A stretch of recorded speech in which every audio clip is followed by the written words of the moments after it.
إسرائيل تنصلت من الاتفاق والالتزام الذي يقضي بالإفراج عنهم. إسرائيل حاولت وتحاول من خلال هذا التعطيل المساومة والمقايضة والابتزاز السياسي والضغط على القيادة الفلسطينية.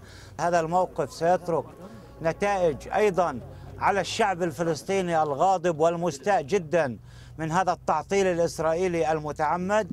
ستترك نتائج أيضا على الأسرى داخل سجون الاحتلال الذين سيتخذون خطوات ذات عنوان سياسي من أجل المطالبة بإطلاق سراحهم. إسرائيل مسؤولة عن كل هذا التوتر وكل هذا الانفجار الذي سيحدث خلال الأيام القادمة.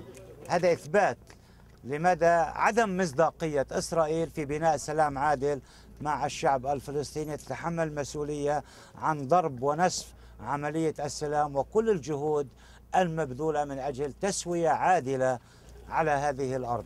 يجب التوجه إلى الأمم المتحدة وإلى المؤسسات الدولية لمحاكمة هذا الاحتلال الغاشم على أرضنا، هذا من جانب، والجانب الثاني هذه ضربة للحكومة الأمريكية التي أعطت عهدا من أجل إطلاق سراح الأسرى الفلسطينيين الدفعة الرابعة من الأسرى القدامى.